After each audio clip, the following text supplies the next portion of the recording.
On YouTube, we focus on the numbers. We focus on the giants at the top. We seem to place value in what we aspire to be. But once in a while, you'll come across something which just makes all that stuff feel like noise. You come across something that actually does something because it makes you feel something. And I think one of the biggest things, if you can evoke emotion in the videos you create, you're winning at YouTube. is that they get so focused on looking up there. And I'm going to talk about you. I don't care how many subscribers you have, because that is all about feeling and not the numbers.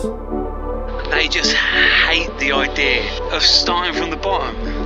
I first came across this video 6 months ago when I was scrolling TikTok, weirdly.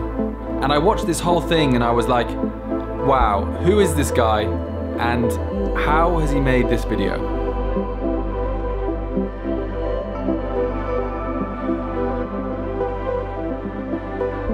So, let's dive in.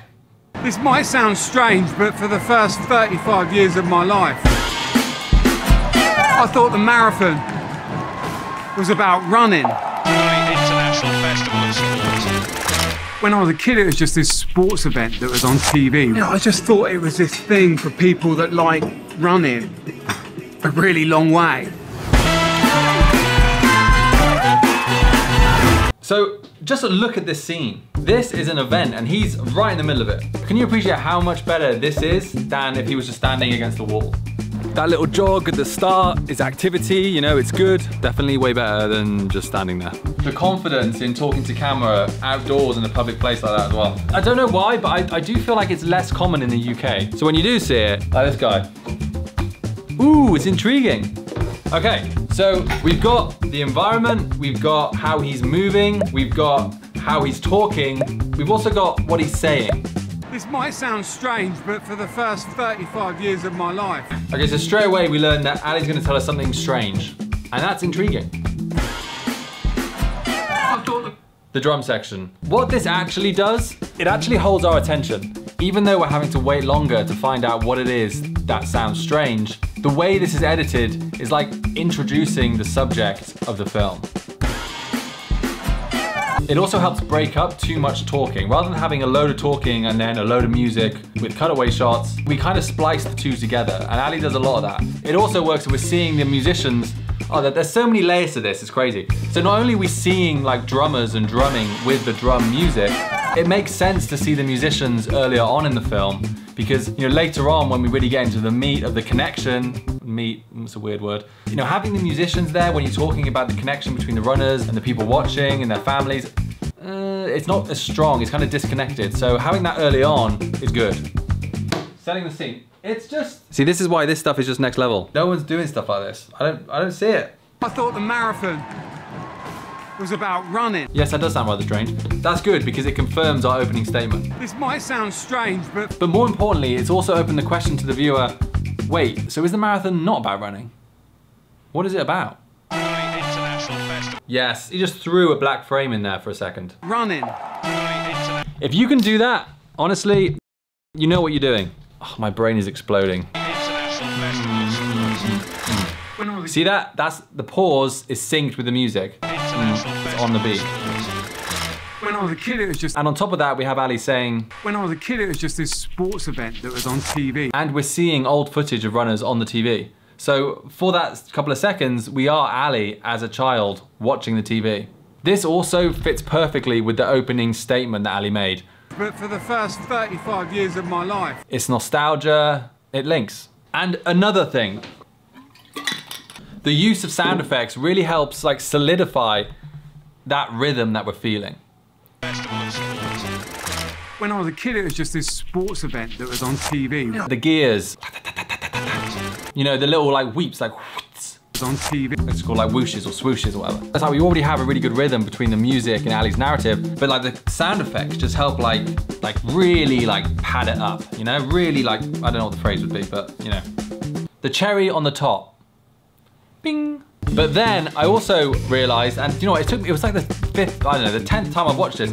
For some reason I just assumed that there would have been runners on the TV, but of course that image was added in post. I mean, of course it is. The chances that Ali would have been filming the screen and there'd be like old school vintage runners on the screen at that time, it's like 0%. Come on, Sam, you gotta wake up here. Come on, let's go. Why do I have these ideas? I just thought it was this thing for Look at this woman in the background staring. people that like running a really long way. She's probably never seen anyone talk to a camera like that, or even talk to a camera in her cafe. You just don't get it in the UK. Maybe you do, I just need to get out more. You know, Ali is such a natural on camera. I would love to hear more about like how he feels about talking to camera in public, you know, how much does he script, how much does he come up with? Like, you know, everyone is different. You know, like I've said before, I script everything. Other people might not, and that's cool. That's what makes us different and unique creators. Ali, if you did want to call into my podcast tomorrow, it'd be really cool to chat about your process, and the listeners can, like, you know, get some stuff from that. I've always been really bad at selling stuff and talking when it's unscripted. I mean, look at this. You know, the slight chair adjustment, the kind of pause in his breathing or whatever it is. Stuff like that makes it so natural because that's what humans do when they're talking. This is like next level rhythm. The experience shows. Are you proud? Are you feeling proud? I'm really proud of her. I think that woman's saying, are you proud? Are you proud? Yeah, it might be a lady called Sabrina who helps Ali make his films, at least did with this one. Which is kind of confirmed when we see Ali's camera in frame a bit later on. So yeah, that's 2 people filming. I like out of focus shots. Out of focus, in focus. It feels real. And it helps us like feel the energy of the day. I'm proud of her. You know, if this was all slow motion and shot on a DJI, what's it called? Stabilizer. I bought one last week.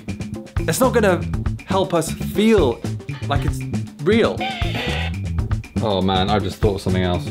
So Ali does a manual camera swipe in this next shot. But that will change. I think it's a really nice way to transition from chaos to calm. But what I just picked up on is that they actually put in a camera swipe just before that to kind of set us up for it, make the viewer feel more comfortable about it. You know, our eyes are already getting kind of used to that motion going that way. But that will change. Yeah, it's good. Changed 5 years ago, in 2018, when, it sounds stupid, but quite simply, I went for a walk. Okay, so in that first 40 seconds, Ali has set up the history behind what he used to think about running, or marathons. And now we hear the moment that changed that. I live like 10 minutes from Tower Bridge. It's our bridge into Act 2. And I remember a few streets away, I could kind of hear this sound. And this is so cool because we're actually experiencing that contrast between Ali As you come around the corner to this piece of road that I've seen and the energy that he felt that is a marathon. thousands of times, straight away you just realise And you can feel it. exactly what this marathon's all about. We're in Act 2. Do you know what? I'm gonna, this bit, every time. This is where we learn exactly what the marathon is all about. And you know what, straight away Ali tells us, it's on a sign right there. Human energy. Strong.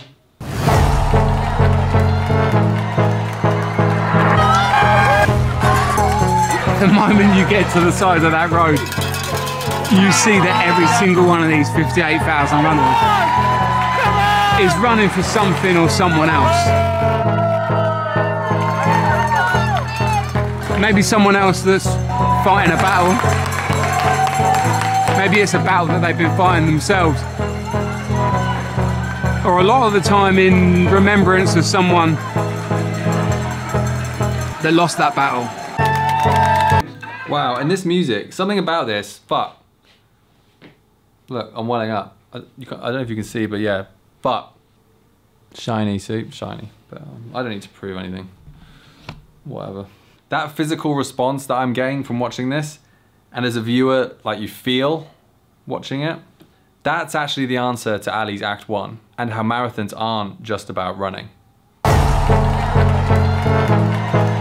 I almost didn't want to put this next bit in here because like the whole film has like these beautiful moments, and I also really don't have a problem with this at all.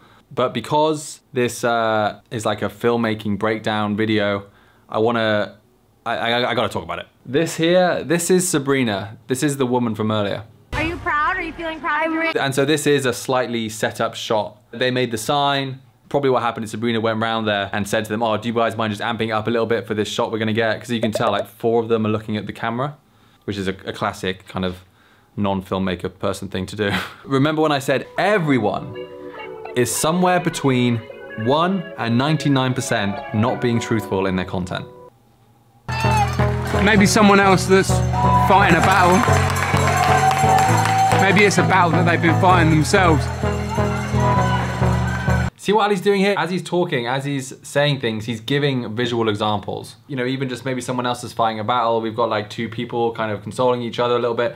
Even if in some way it kind of like could link to what he's saying, then it's like, it makes it a stronger visual and like a stronger story. You know, obviously these 2 people, it might be not that. They might just be saying hello or something, but you know, a battle they've been fighting themselves. We've got a shot of this man here. It feels like he could be fighting a battle himself, even if he's not. Hearing something and you're seeing it and you're kind of tying the 2 together, and that just makes for a stronger story. Or a lot of the time in remembrance of someone that lost that battle. And this pause that Ali does here, it kind of hints at a personal thing that he's thinking about. This is Ali being vulnerable with us, and it draws us more into his character. And in that moment, what will help us draw us in more? Silence in the music. That lost that battle. I've got to say respect for not cropping in there. A lot of YouTubers would have done that. I probably would have done that, but I love that you didn't. All of this section with these piano chords, dun, dun, dun, dun, dun, dun, dun. This is all our act 2, right? You know, this is where Ali's telling us about the runners, about the families and people watching. Then you realise that the whole way along the whole of the 26 miles, there's a crew for every single one of those people. And that crew, their friends, their family, they know exactly why that person's running. They know why it's important, they know why it's special. And just before we break into Act 3, we slow it down a little bit more. So after hours of waiting.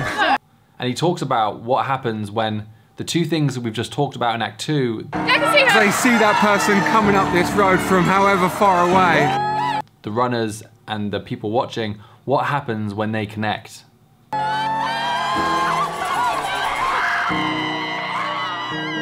They just start to emit the most insanely beautiful amount of human energy.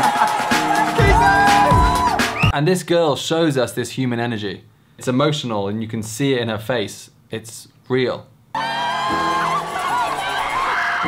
And then to confirm our place in Act 3, the drums have dropped. They just start to emit the most insane. That's the first time hearing drums since our setup in Act 1. And you can feel it, man. It's his wife, and she's expecting twins. Go, Bobby!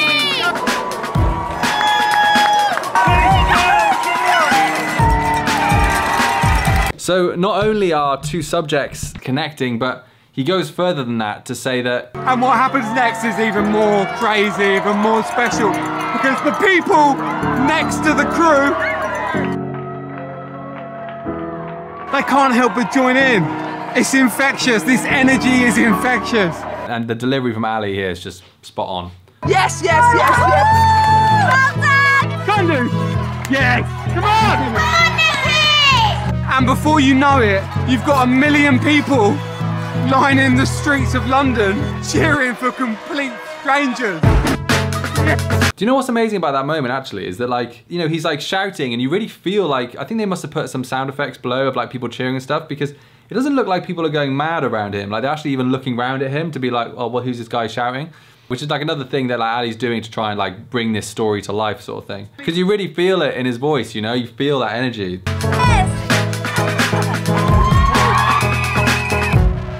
And then on top of that, we see the shots that Ali's referring to, you know. I know I say this all the time and it seems really obvious, but that is really important in video. You know, you're saying something and you're backing that up with visuals that fit that narrative.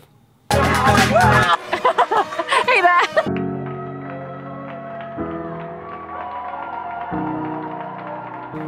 Honestly, how Casey Neistat's snowboarding film captures that New York energy, and it goes on to be so mega viral. And this film, which does the same thing for London, and this film sits at 20K views, I don't understand. I just don't get it.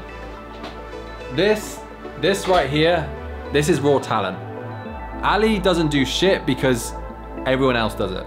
He doesn't do jump cut after jump cut. He doesn't crop in to emphasize a point. And I love that about him, you know? This stands on its own. There's not one person in the whole world that can make this film like this. Not one. That's really what happens when you don't look out there for the answers, and instead you look inwards and you make something in your own way that only you can make.